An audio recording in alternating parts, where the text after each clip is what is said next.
शिवन्या सुबह सुबह पूजा की थाल लिए पृथ्वी लोक के शिव मंदिर जाती है और मंदिर में जाकर शिव जी को दूध बेलपत्र अर्पित करते हुए अपनी आंखें बंद करके हाथ जोड़कर नमन करती है। तभी पीछे से मंदिर की घंटी बजाते हुए ऋतिक नाम का एक लड़का आ जाता है और शिवन्या के बगल में आकर खड़ा होता है। जैसे ही वो शिवन्या को देखता है तो बस उसे देखता ही रह जाता है और ऋतिक हाथ जोड़कर भगवान से बोलता है, हे भोलेनाथ, प्लीज इस लड़की से मेरा विवाह करवा दो, कितनी सुंदर है ये। तभी ये बात शिवन्या सुन लेती है और फिर कहती है, क्या कहा तुमने? वही जो तुमने सुना। वाह, क्या कमाल की आंखें हैं तुम्हारी। अजीब पागल हो तुम। पागल तो हूँ यार, वो क्या है ना, इतनी खूबसूरत लड़की को देखकर तो कोई भी पागल हो जाएगा। अच्छा जी। शिवन्या को भी मन ही मन ऋतिक अच्छा लगने लगता है और वो मुस्कुराते हुए वहाँ से जाने लगती है। ऋतिक भी उसके पीछे पीछे चलता है और चलते हुए बोलता है, अरे नाम तो बताती जाओ। शिव की पुजारन शिवन्या। और मैं तुम्हारा दीवाना ऋतिक। शिवन्या अपने घर नागलोक जाने लगती है और जंगल की तरफ बढ़ जाती है। तभी उसके सामने एक इच्छाधारी नाग विराज आ जाता है और इंसानी रूप लेते हुए वो उससे कहता है, शिवन्या, कब स्वीकार करोगी मेरा प्यार? कितनी बार कहा है मैंने तुमसे कि मेरा रास्ता मत रोका करो। अरे जब मैं तुमसे प्यार करती ही नहीं तो मैं तुम्हारे प्यार को कैसे स्वीकार कर सकती हूँ? मैं तुम्हें इतना प्यार दूंगा कि कभी तुम्हें किसी चीज की कमी नहीं रहेगी। हो गया तुम्हारा। शिवन्या अपना इच्छाधारी नागिन का रूप लेकर वहाँ से चली जाती है और विराज गुस्से से कहता है, तुम्हें अपना बना कर ही रहूंगा, चाहे मुझे किसी को भी मारना पड़े तो मैं वो भी कर दूंगा, मगर तुम्हें अपना करके ही रहूंगा। इतना बोलकर वो खुद भी इच्छाधारी नाग का रूप लेकर वहाँ से नागलोक चला जाता है। ऐसे ही कुछ दिनों के बाद शिवन्या फिर से मंदिर में जाती है, जहाँ उसकी मुलाकात एक बार फिर ऋतिक से होती है। दोनों इस बार बहुत ही अच्छे से बातें करते हैं। ऋतिक उसको बाइक पर बिठाकर बहुत सारी जगहों पर घुमाता है। शिवन्या को ऋतिक का साथ बहुत ही अच्छा लगने लगता है और वो उससे कहती है, ऋतिक, एक बात बोलूं मैं? हाँ हाँ बोलो। ऋतिक, मैं तुमसे प्यार करने लगी हूँ, अब मुझसे ऐसे रहा नहीं जाता।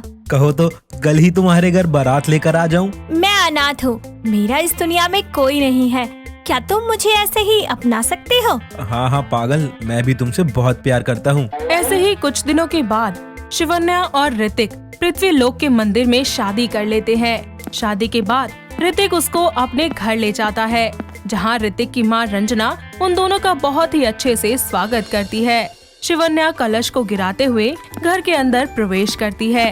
शादी के बाद सब कुछ बहुत ही अच्छा चल रहा होता है। शिवन्या एक बहू होने के सारे फर्ज बहुत ही अच्छे से निभाती है। ऐसे ही एक दिन शिवन्या की सास उससे बोलती है, अरे बहू, तो कितनी प्यारी है और कितने अच्छे तरीके से तूने पूरा घर संभाल लिया। माँ जी, ये सब कुछ तो बस आपके प्यार का नतीजा है, वरना मेरा तो इस दुनिया में कोई था ही नहीं जो मुझे ये सब सिखाता। अरे पहले कोई नहीं था, मगर अब तो तेरा पति भी है और तेरी माँ भी। हाँ माँ जी, ये सब कुछ शिव की कृपा से हुआ है। हाँ, लगता है शिव जी की बहुत बड़ी भक्त हो तुम। हाँ जी माँ जी, बहुत खुश हूँ मैं आप लोगों को पाकर। ऐसे ही एक दिन दोनों पति पत्नी बाहर डिनर करने के लिए जाते हैं। दोनों एक होटल में अच्छे से डिनर करते हैं और फिर वहाँ से निकल जाते हैं। रास्ते में शिवन्या का आइसक्रीम खाने का मन करता है और ऋतिक कार को एक साइड पर रोककर दूसरी साइड आइसक्रीम लेने के लिए चला जाता है। जब वो वहाँ से लौट रहा होता है तब एक कार से उसकी टक्कर हो जाती है और वो मौके पर ही दम तोड़ देता है। ये सब देखकर शिवन्या एक इच्छाधारी नागिन का रूप लेकर उस कार का पीछा करती है और जब वो कार एक जंगल में जाकर रुकती है तो शिवन्या सब कुछ पीछे खड़ी होकर छुपकर देखने लगती है। साथ ही उस कार में कोई और नहीं बल्कि वही इच्छाधारी नाग विराज होता है। ये सब देखकर शिवन्या की आंखें गुस्से से लाल हो जाती हैं और वो नाग खुश होकर खुद से कहता है, जो भी मेरे और शिवन्या के बीच आएगा उसका यही हाल होगा।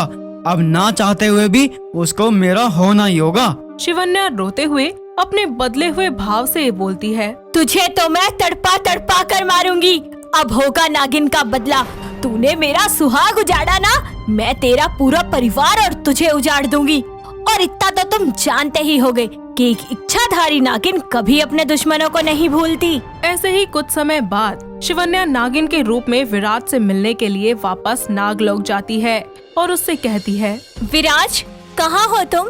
उसकी आवाज सुनकर वो नाग वहाँ आ जाता है और दोनों अपने नाग और नागिन वाले रूप में ही एक दूसरे से बातें करने लगते हैं। ऐसे में विराज शिवन्या से बोलता है, हाँ बोलो शिवन्या, क्या हुआ? विराज, मेरे पति के जाने के बाद मुझे बहुत अकेलापन महसूस हो रहा है, तो तुम मेरे जीवन साथी बनोगे?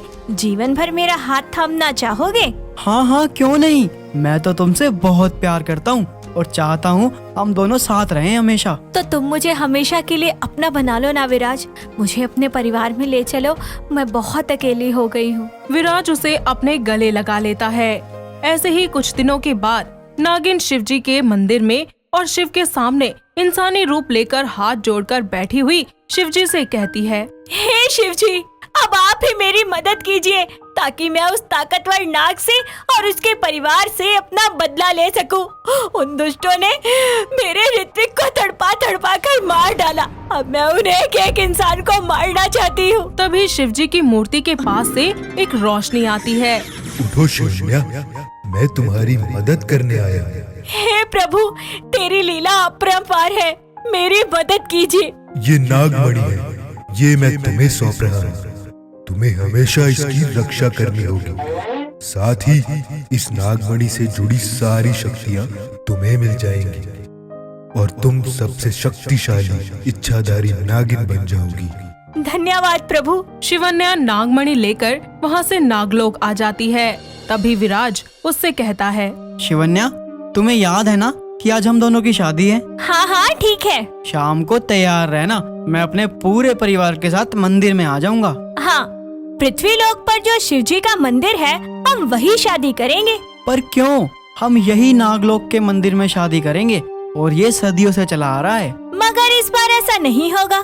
अच्छा ठीक है। ऐसे ही शाम को विराज अपने परिवार के साथ पृथ्वी लोक के शिव मंदिर में चला जाता है और शिवन्या भी दुल्हन की तरह तैयार होकर वहाँ आती है।